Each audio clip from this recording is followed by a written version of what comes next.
我们知道，微积分发展到现在，已经是奠基在严格的数学语言之上的一门学问，它是奠基在实数连续统性质之上的一门学问。但是，当人类对于实数的性质还没有那么了解的时候，尤其是对奠基在连续统性质之上极限的过程还没有那么了解的时候，他们对于极限的这种观念，总是有一点那么难以捉摸的感觉。那时候，牛顿才刚刚创立微积分，他把微积分呢叫做流数法，就是计算流数的方法。首先呢，它第一个东西叫做流量。流量呢，就是所谓根据时间而变动的量。我的位置呢，可能会根据时间而变动；我的磁场强度、我的电场强度可能会根据时间而变动。而这种量呢，就叫做流量。那什么是流数呢？流数就是这些流量的变化率，就是它因为时间而改变的这个什么变化率，就是我们现在所谓的求导的这种过程。但是呢，那时候还没有严格的数学语言，就是极限的语言，所以这种流数法它在运用的时候，会出现一些在数学上面，在逻辑和哲学上面没有办法自圆其说的一些论点。我们来引用一下其中一段很有名的批判，就是由英国的经验论哲学家 Berkeley 主教他所写的。他是这样写的，他说：那么这些流数是什么呢？它是渐渐消失的增量。那么这些渐渐的消失的增量又是什么呢？它们既不是有限量，又不是无限小量，又还不是无。我们能不能称它们为逝去的量的鬼魂呢？这真是一个还蛮天才的比喻了。就是当 x 越来越 approach 越来越靠近这 x0的时候，这两个之间的这个距离到底是不是零啊？它们到底是可以把它当成零来看，还是不能把它当作零来看？因为我们等会就要举一个例子，让我们看到说它是零和不是零是有差别的。我们现在就要来看看这个例子。微积分里面呢，它有个定理，它是说，如果一个函数它在某一点它可以微分的话，它一定是连续的。可以微分它一定连续，连续不一定可微哦，但是可微一定怎么样？连续。意思就是说，我要证明底下这个陈述就是 limit x 趋近 x0 的时候 f of x 要等于 f of x0。如果说我们能够证明这个陈述的话，意思就是说，这个东西在这一点它是连续的，因为当 x 趋近 x0的时候，这个 f of x 一定会趋近于 f of x0，所以这两个函数是怎么样？一定是连续的。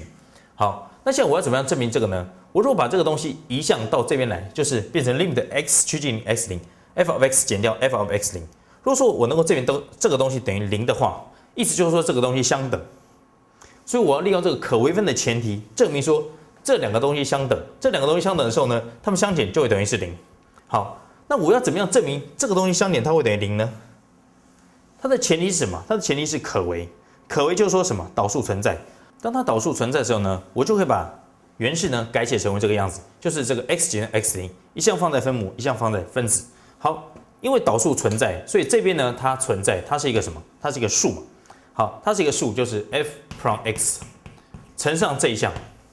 好，这个东西呢，它是一个数乘上什么？这个 x 减掉 x0，当 x 趋近 x0的时候呢，这个东西是零。然后零乘上这个东西呢，它一定是零，所以它就是零。所以我就证明了什么呢？这个东西减掉这个东西，它是零，就是这个东西和这个东西相等，所以说它在这个点一定是连续的。好，这时候你会觉得怪怪的。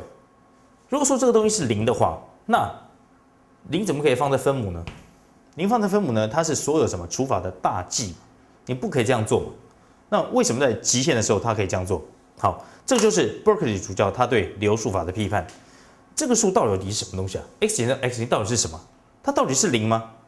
你需要它是零的时候，它就是零。但是如果是零的话，你不能够把它放在分母啊。好，在极限的过程里面呢，我们是可以这样做的，因为事实上 x 趋近 x0的时候呢，这个东西是零，它是一个极限的过程之后的一个产物。也就是说，它在极限的之下呢，它是零。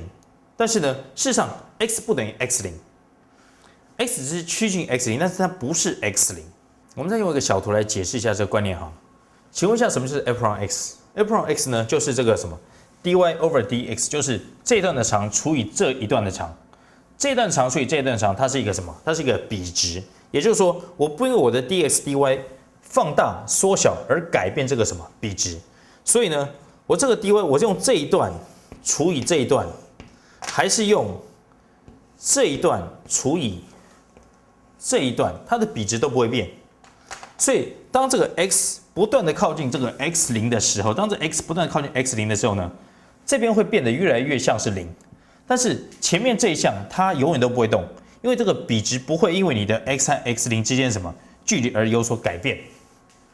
但是呢，你需要一个很严格的数学基础来告诉人们说，当你这样做的时候，它是对的。这个工具呢，我们事实上现在已经有了，就是已经发展的非常成熟、无懈可击的极限的语言和思想。Berkeley 主教一开始在批判牛顿流数法的时候，他原本想要做的是什么呢？他原本想要做的是证明发展了非常非常久的这种基督教思想，远比这个出生之犊微积分的这个思想要来的成熟，要来的厉害。但是他犀利的批判却为数学的进步带来一个非常大的动力。所以在这个讲座的最后呢，我很乐意和 Berkeley 主教一起感谢上帝，谢谢各位。